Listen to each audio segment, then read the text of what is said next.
இன்னைக்கு நம்ம பார்க்க போகிறது series and parallel combination of resistors. So resistors நம்ம குரூப் பண்ணும்போது எப்படி குரூப் பண்ண போகிறோம், அது நமக்கு என்ன ரிசல்ட்டை கொடுக்கும் அப்படிங்கிறத பார்க்க போகிறோம். அப்போ ஒரு கிவன் ரெசிஸ்டர், லெட் மீ கால் 3 resistors, value R1, R2, R3 resistance ஒரு 3 ரெசிஸ்டர் எடுத்துருக்கிறோம். இந்த 3 ரெசிஸ்டரை நம்ம சீரிஸ் காம்பினேஷனில் கனெக்ட் பண்ணிருக்கோம். அப்போ சீரிஸ் காம்பினேஷன்னா எப்படி சொல்கிறோம்? இப்போ நம்ம ஃபார் எக்ஸாம்பிளுக்கு ஒரு பேட்டரி கனெக்ட் பண்ணியிருக்கோம். அதோட பொட்டன்ஷியல் டிஃபரன்ஸ் Vன்னு எடுத்துக்கலாம். இது மைனஸ், இது பிளஸ், பொட்டன்ஷியல் டிஃபரன்ஸ் V. அப்போ நம்ம இந்த எண்டு கனெக்ட் பண்ணோம்னா இந்த ரெசிஸ்டரோட இந்த எண்டு பாசிட்டிவ் எண்டாக இருக்கும். ஆட்டோமேட்டிக்காக இந்த எண்டு நெகட்டிவ் எண்ட் ஆயிரும். ஸோ சைமல்டேனியஸாக இங்கே என்ன ஆகும்? இது மைனஸ், இது பிளஸ், இது மைனஸ், இது பிளஸ், இப்படி காம்பினேஷன் ஆகும். ஸோ ஒரு ரெசிஸ்டரோடைய நெகட்டிவ் எண்டு இன்னொரு ரெசிஸ்டரோடைய பாசிட்டிவ் எண்டை கனெக்ட் ஆகுது. இப்படி ஆல்டர்னேட்டாக கனெக்ட் பண்ண போய் தான் இதை நம்ம சீரிஸ் காம்பினேஷன் சொல்கிறோம். வெறும் அரேஞ்ச்மெண்ட்டை வச்சு நம்ம சீரிஸ் பேரலை டிசைட் பண்ண முடியாது. அப்போ நம்ம இந்த பாயிண்ட்டை ஏன்னு எடுத்துக்கலாம், இந்த பாயிண்ட்டை பின்னு எடுத்துக்கலாம். இன் பிட்வீன் தீஸ் பாயிண்ட்ஸ் இதை சி டின்னு எடுத்துக்கலாம். ஸோ இந்த ஒவ்வொரு பாயிண்ட்டுக்கு அக்ராஸ்லையும் பொட்டன்ஷியல் ட்ராப், பொட்டன்ஷியல் வேரி ஆகும். நம்ம இதை V1, இது V2, இது V3ன்னு கன்சிடர் பண்ணிக்கலாம். சரி, டோட்டல் பொட்டன்ஷியல் V. ஒரு சீரிஸ் காம்பினேஷனை பொறுத்த வரைக்கும் current value constant, I remains constant. Okay, அப்போ ஒவ்வொரு ரெசிஸ்டருக்கு அக்ராஸ் உள்ள பொட்டன்ஷியல் ட்ராப் இல்லை பொட்டன்ஷியல் டிஃபரன்ஸ் அக்ராஸ் R1. அப்போ நம்ம அதை V1 சொல்லிக்கலாம். That is equal to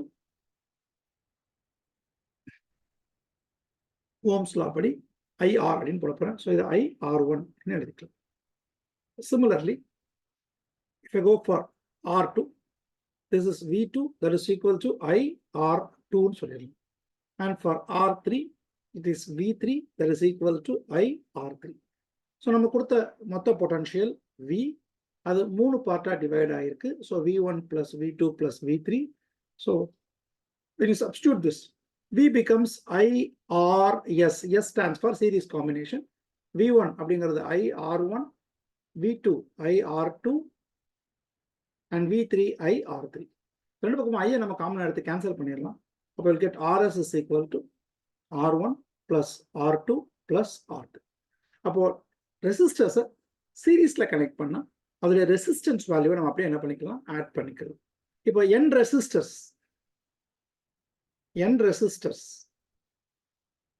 of resistance R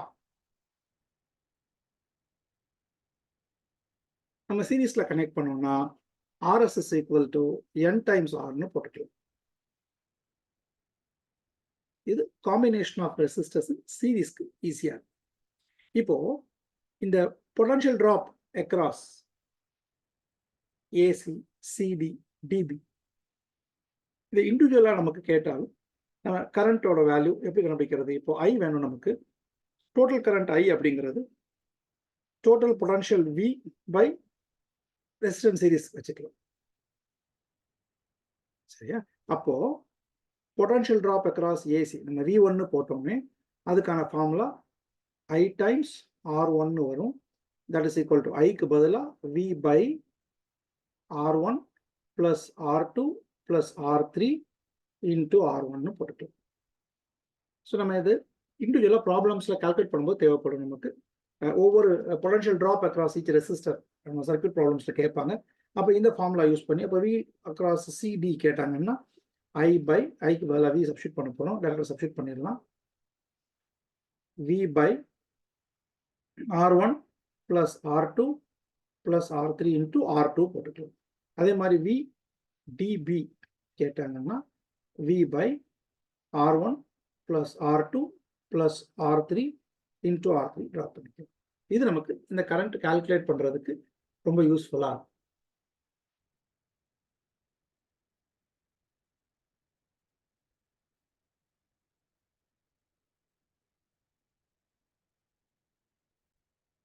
இப்போ நம்ம இந்த குரூப்பிங் கான்செப்ட்ஸில் parallel காம்பினேஷன் பார்க்க போகிறோம். ஸோ I've taken 3 ரெசிஸ்டர்ஸ், மூணுமே ஒன்றுக்கு ஒன்று பேரலல் சர்க்யூட்டில் கனெக்ட் பண்ணுறோம். R1, R2, R3 மூணுமே நம்ம பேரலாக கனெக்ட் பண்ணுறோம். And this is connected to common supply V. So ஒரு பேரலல் காம்பினேஷன் அப்படின்னு சொல்லியாச்சுன்னா நம்ம மைண்டில் முதல்ல ஞாபகம் வச்சுக்க வேண்டியது, இங்கே கரண்ட் வேரி ஆகும் across each resistor and potential difference கான்ஸ்டன்டாக இருக்கும். பொட்டன்ஷியல் கான்ஸ்டன்டாக இருக்கும். அப்போ இங்கேருந்து இருக்கக்கூடிய potential V, if I take these 2 points A, இந்த பாயிண்ட் Bன்னு எடுத்தால் இந்த பொட்டன்ஷியல் ட்ராப் அக்ராஸ் AB சேமாக இருக்கும். ஆனால் உள்ள வர கரண்ட் I இந்த ஜங்ஷன்லேருந்து 3 ஸ்பிளிட் ஆயிரும். Let me call this as I1, I2, I3. Resistance நம்ம ஏற்கனவே சொல்லிட்டோம், இது R1, இது R2, இது R3. ஆஸ் ஆப் இங்கே திரும்பி வரும்போது இட் பிகம் I. ஸோ எனக்கு இஷ்யூ இல்லை. அப்போ நம்ம கொடுத்த total current I, it splits up into I1 plus I2 plus I3. நம்ம இப்போ I1, I2, I3 இண்டிவிஜுவலாக கண்டுபிடிக்க போகிறோம். அண்ட் அதை அப்படியே ஆட் பண்ணோம்னா நமக்கு இந்த ஈக்குவேஷனை ஈஸியாக சால்வ் பண்ண முடியும். அப்போது current I, again I want to apply Ohm's law. So according to Ohm's law, potential I current through resistance R1, I1 is equal to V by R. அப்போ potential difference VA minus VB by R1 போட்டுக்கலாம். I2 இதே மாதிரி எழுதணும்னா VA minus VB by R2 போட்டுக்கலாம். And I3, it is VA minus VB by R3. Now, மேலே நம்ம total current equation எழுதுறோம். So I is equal to, இந்த ஐக்கு பதில் என்ன பண்ண போறேன், total potential V by parallel resistance RP. இந்த V தான் நமக்கு என்ன வரப்போகுது, VA minus VB தான் வரப்போகுது, ஈக்குவல்ஸ் டு இந்த VA minus VB காமனாக வெளியே எடுத்துருவோம். So it is 1 by R1 plus 1 by R2 plus 1 by R3. ரெண்டு பக்கமும் பொட்டன்ஷியலை கேன்சல் பண்ணிடலாம். we'll get 1 by RP is equal to 1 by R1 plus 1 by R2 plus 1 by R3. அப்போ இங்கே நிறைய ரெசிஸ்டர்ஸை நம்ம பேரலாக கனெக்ட் பண்ணோம்னா அந்த ரெசிஸ்டன்ஸோடைய ரெசிப்ரோக்கல் வேல்யூவை ஆட் பண்ணால் எஃபெக்டிவ் ரெசிஸ்டன்ஸோடைய ரெசிப்ரோக்கல் வேல்யூ நமக்கு கிடைக்கும். Right, if you take 2 resistors in this instant, அப்போ நம்ம ஈஸியாக RP is equal to R1 R2 by R1 plus R2ன்னு எழுதிக்கலாம். 2 ரெசிஸ்டர்ஸ் கேஸில் 3 ரெசிஸ்டர்ஸ் நம்ம இப்படி தான் கண்டுபிடிக்கணும், ரெசிப்ரோகேட் பண்ணணும். நிறைய பேர் இங்கே வேல்யூ ப்ராப்ளம்ஸ் பண்ணும்போது கால்குலேட் பண்ணிட்டு ரெசிப்ரோகேட் பண்ணாமல் விட்டுருவோம். ஸோ ஈஸியாக மிஸ் பண்ணுறதுக்கான வாய்ப்பு இருக்குது. அதை கொஞ்சம் கவனமாக பார்த்துக்கணும். இப்போ இங்கே again the values can be easily calculated. Once you know the I1, I2, I3, நம்ம potential drop, total current flowing எல்லாமே கால்குலேட் பண்ணதுக்கு ஈஸியாக இருக்கும். அப்போது நம்ம அங்கே பார்த்த மாதிரி if you have n resistors, each of resistance R and they are connected in parallel, then the effective resistance RP is equal to R by N. இந்த ரெண்டு பேசிக் ஐடியாஸும் நிறைய சர்க்யூட் சால்விக்கு ரொம்ப யூஸ்ஃபுல்லாக இருக்கும் நமக்கு. இங்கேயும் பார்த்தீங்கன்னா இங்கே பாருங்கள் எப்படி பேரலல் சொல்கிறோம், எல்லா ரெஸ்டரோட ப்ளஸ் ஒரு பக்கம் கனெக்ட் ஆகிருக்கு, எல்லா ரெஸ்டர்ஸோட மைனஸ் ஒரு பக்கம் கனெக்ட் ஆகிருக்கு. ஸோ இது வந்து ஈஸிலி நம்மளை டிவைட் பண்ணிடுவாங்க. லைக் பார்க்க ஒன்று கீழே ஒன்றா ஸ்டாக்கிங் அரேஞ்ச் பண்ணால் கூட அது பேரலாக இருக்கணுங்கிற அவசியம் கிடையாது. ஃபார் எக்ஸாம்பிள் இப்போ பாருங்கள், இப்போ இதே காம்பினேஷன் இப்படியே டயக்ராம் போட்டிருக்கிறோம், 3 ரெஸ்டர் ஒன்று கீழே ஒன்று தான் இருக்குது. பட் இதை அரேஞ்ச் பண்ணும்போது இப்படி அரேஞ்ச் பண்ணிடுவாங்க. இப்போ இங்கே இது ஒரு பாயிண்ட் A, இது ஒரு பாயிண்ட் Bன்னு எடுத்துட்டீங்கன்னா இது ப்ளஸ் கொடுத்தா இது மைனஸ் ஆயிடும், திரும்ப இது மைனஸ், ஸோ இது ப்ளஸ். அல்டிமேட்டாக நமக்கு இது ப்ளஸ் இது மைனஸ் காம்பினேஷன். இப்போ இது ஒரு சீரீஸ் காம்பினேஷன், பார்க்கறதுக்கு ஒன்று கீழே ஒன்றா இருந்தால் கூட it's a series combination. So நீங்கள் ஒரு சர்க்யூட் டயக்ராமில் இந்த பொட்டன்ஷியல் ட்ராப்ஸ்க்கான அந்த ப்ளஸ் மைனஸ் பொலாரிட்டியை கரெக்டாக மார்க் பண்ணிட்டீங்கன்னா சர்க்யூட்டை அனலைஸ் பண்ணுறது கொஞ்சம் ஈஸியாக இருக்கும், லேர்னிங் கம்ஃபர்டபுளாக இருக்கும். குரூப்பிங் ஆஃப் ரெசிஸ்டர்ஸில் நம்ம ப்ராப்ளம் சால்வ் பண்ணுறதுக்கு தெரிஞ்சுக்க வேண்டிய முக்கியமான ஒரு கான்செப்ட் கிர்ச்சாஃப்ஸ் லா. கிர்ச்சாஃப்ஸ் லா ரொம்ப ஈஸி, நான் ரொம்ப டீட்டெயிலாக நம்ம தியரட்டிக்கலாக எக்ஸாம்பிள் பார்க்குற மாதிரி இல்லை, ரொம்ப சிம்பிளாக சொல்லணும் அப்படின்னா ஒரு சர்க்யூட் இருக்குது, இந்த சர்க்யூட்டில் நிறைய வயர்ஸ் கனெக்ட் ஆகிற பாயிண்ட்டை நம்ம நோட்ஸ்னு சொல்லுவோம். ஃபார் எக்ஸாம்பிள் ஒரு ட்ரா a சிம்பிள் சர்க்யூட். ஒரு சர்க்யூட் வரைகிறோம். இப்போ இந்த பாயிண்ட்ல யூ கேன் சி இது ஒரு வயர் கனெக்ஷன், இங்கே ஒரு கனெக்ஷன், இங்கே ஒரு கனெக்ஷன். ஸோ 3 வயர் கனெக்ட் ஆகுது. ஸோ இந்த மாதிரி இருக்கிறது நம்ம கால் இட் அஸ் நோட்ஸ். இப்போ இந்த மாதிரி நோட்ஸில் இருக்கக்கூடிய வந்து மீட் ஆகக்கூடிய கரண்டோடைய algebraic sum, I can simply say summation of I is always equal to 0 அப்படின்னு சொல்லுவோம். இது அவருடைய first law, otherwise called as Kirchhoff's current லான்னு சொல்லுவோம். ஒரு சர்க்யூட்ல இருக்கிற நோடில் இருக்கக்கூடிய அந்த current values, summation of the current values. இது இன்னும் சொல்லணும் அல்ஜிப்ரிக் சம்னு சொல்லுவாங்க. ஏன்னா நம்ம இன்புட் உள்ள வர்றதை நம்ம பிளஸ்னு எடுப்போம், வெளியே போகிறத நம்ம மைனஸ்னு எடுப்போம். ஸோ ஆட் பண்ண டோட்டல் வேல்யூ 0. இது ஃபர்ஸ்ட் லாவில் சொல்லுவோம். செகண்ட் லா கிர்ச்சாஃப்ஸ் வோல்டேஜ் லான்னு சொல்லுவோம். இது மாதிரி ஒரு சர்க்யூட்ல இருக்கக்கூடிய மொத்த இஎம்எஃப் சம்மேஷன் ஆஃப் இஎம்எஃப். ஏன்னா ஒரு பேட்டரி இருக்கலாம், 2 பேட்டரி இருக்கலாம், மோர் தென் 2 எவ்வளோ இருக்கலாம். ஸோ அந்த பேட்டரிஸோட இஎம்எஃப் வேல்யூ டோட்டலாக ஆட் பண்ணிங்கன்னா that will be equal to the summation of potential difference across each branch. இப்போ இது ஒரு பிரான்ச், இது ஒரு பிரான்ச், இது ஒரு பிரான்ச், இது ஒரு பிரான்ச். இப்போ இதை வர கரண்ட்டும் இங்கே இருக்கிற ரெசிஸ்டன்ஸும் மல்டிப்ளை பண்ணால் நமக்கு ஒரு பொட்டன்ஷியல் கிடைக்கும். ஸோ இப்படி ஒவ்வொரு பிரான்ச்சுக்குள்ள பொட்டன்ஷியல் டிஃபரன்ஸ் ஆட் பண்ணோம்னா அகைன் அல்ஜிபிரிக் சம் ஆட் பண்ணோம்னா அதுவும் இந்த பேட்டரியோட இஎம்எஃப் சேமாக இருக்கும் அப்படின்னு சொல்லுவாங்க. இது கிர்ச்சாஃப்ஸ் வோல்டேஜ் லான்னு சொல்லுவோம். ஸோ இந்த 2 ரூல்ஸும் நமக்கு ரொம்ப ரொம்ப இம்பார்ட்டன்ட். நம்ம இப்போதைக்கு நிறைய சர்க்யூட்ஸ் இந்த ஃபர்ஸ்ட் லாவும் நம்மளுடைய சீரிஸ் பேரலல் காம்பினேஷனை பேஸ் பண்ணி மட்டும் சால்வ் பண்ணி பார்க்க போகிறோம். ரொம்ப சிம்பிள் சர்க்யூட்ஸ் எப்படி சால்வ் பண்ணலாம், ஒரே சர்க்யூட்டை 2 டிஃப்ரெண்ட் மெத்தட்ஸ் நம்ம எப்படி சால்வ் பண்ணலாங்கிறதையும் நம்ம இதை பார்க்க போகிறோம். So let us consider a very simple circuit. So let me take a circuit. இப்போ இங்கே ஒரு okay resistor.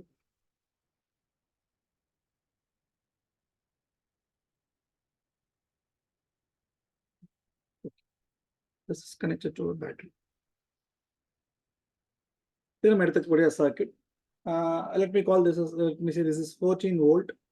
This is a 5 ohm resistor. This is a 3 ohm resistor. This is a 6 ohm resistor. We have to find resistance, effective resistance. Again, so first, this is a point. This is a node. This is a node. The point.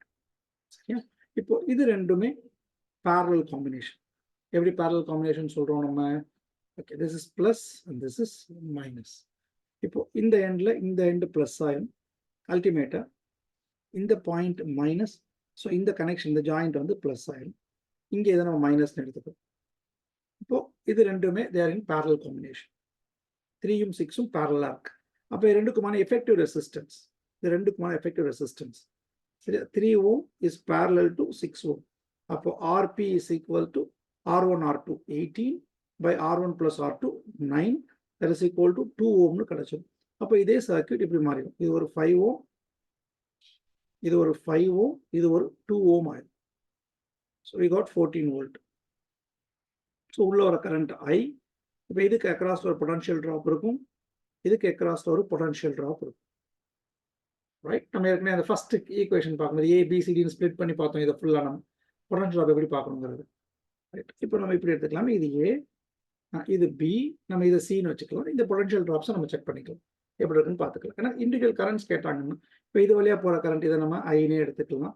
So இங்கே ஒரு current இருக்குது, இது I1, இந்த value I2. நம்ம இது எப்படி கண்டுபிடிக்கிறது?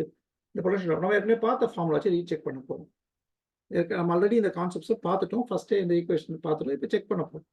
Sir இப்போ இந்த பொட்டன்ஷியல் ட்ராப் எவ்வளோ இருக்கும்? நம்ம ஏற்கனவே சொல்லியிருக்கோம், வி ஏசி அப்படிங்கிறத எப்படி எழுதுவோம்? ஐ, டோட்டல் கரண்ட் ஐ பை அந்த ரெசிஸ்டன்ஸ் R1 வச்சுக்கலாம். அதே மாதிரி வி பிசிஓ சிபிஓ போட வச்சுக்கோங்க, கரண்ட் ஐ பை அங்கே உள்ள ரெசிஸ்டன்ஸ் R2. இப்போ நமக்கு அந்த ஐ வேல்யூக்கு எப்படி கண்டுபிடிக்கிறது? Total potential difference by total resistance. Okay, resistance equivalent resistance இங்கே சீரீஸில் இருக்கு. டோட்டல் பொட்டன்ஷியல் 14 வோல்ட் இருக்கும், இது ரெண்டும் சீரீஸ்ல இருக்கு. 5 2 டோட்டல் ரெசிஸ்டன்ஸ் 7 ஆச்சு. அப்போ மொத்தம் நமக்கு டோட்டல் கரண்ட் ஐயோட வேல்யூ 2 ஆம்பியர் ஆச்சு. ரைட், அப்போ பொட்டன்ஷியல் ட்ராப் அக்ராஸ் ஏசி 5 ஓம்க்கு அக்ராஸ்ல உள்ள potential difference 2 into 5 will get 10 volt.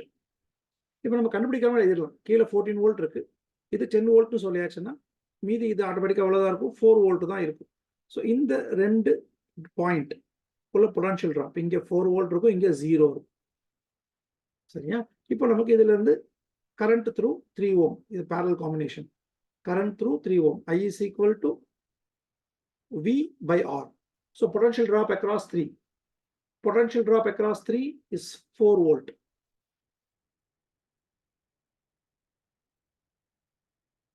By resistance 3, so we'll get 1.33. Current across 6 ohm, potential drop 4 by 6, so it is 2 by 3, 0.66. ரெண்டு add பண்ணால் 2 ampere கரெக்டாக அதே current தான் ஃபுல்லாக கிடைக்கும். இதே மாதிரி நம்ம ஈஸியாக என்ன பண்ணிக்கலாம், சர்க்யூட்டை சால்வ் பண்ணலாம். இது one of the way. Note பண்ணிக்கோங்க. நெக்ஸ்ட் மெத்தட் சொல்றேன். இதே ப்ராப்ளம நம்ம இன்னொரு மெத்தட்ல சால்வ் பண்ண ட்ரை பண்ணுவோம். ஓகே, இதுவும் ஈஸி தான். இப்போ இன்னொரு மெத்தட் இருக்கு. நோடல் அனாலிசிஸ் சொல்லுவோம். இன்னும் கொஞ்சம் ஈஸியாவே இருக்கும் அந்த மெத்தட். ஸோ இந்த பாயிண்ட் இப்போ நமக்கு 4லாம் தெரியாது. எந்த வேல்யூஸும் தெரியாது. So let me call this point as X. இந்த பாயிண்ட்டை எக்ஸ்ன்னு எடுத்துக்கிறேன். இங்க நமக்கு வரக்கூடிய வோல்டேஜ் 14 வோல்ட் வரும். சரியா? இங்க நமக்கு வரக்கூடிய வோல்டேஜ் 0 வோல்ட் நம்ம ஏற்கனவே சொல்லியாச்சு. இப்போ நம்ம கிர்ச்சாஃப்ஸ் கரண்ட் லா என்ன சொல்லுது? இந்த எக்ஸ்ல வந்து மீட் பண்ணக்கூடிய எல்லா கரண்டோட வேல்யூவும் அல்ஜிப்ரிக் சம்மும் 0 அப்படின்னு சொல்லுது. அப்போ இங்க வரக்கூடிய கரண்ட் ஐக்கான formula again V by R தான் பொட்டன்ஷியல் டிஃபரன்ஸ். அந்த ரெசிஸ்டர் வழியாக வரக்கூடிய potential difference plus divided by அந்த ரெசிஸ்டன்ஸ் போடப்படும். அப்போ ஃபர்ஸ்ட் கேஸ்ல இந்த பாயிண்ட் எக்ஸ், இந்த பாயிண்ட் 14.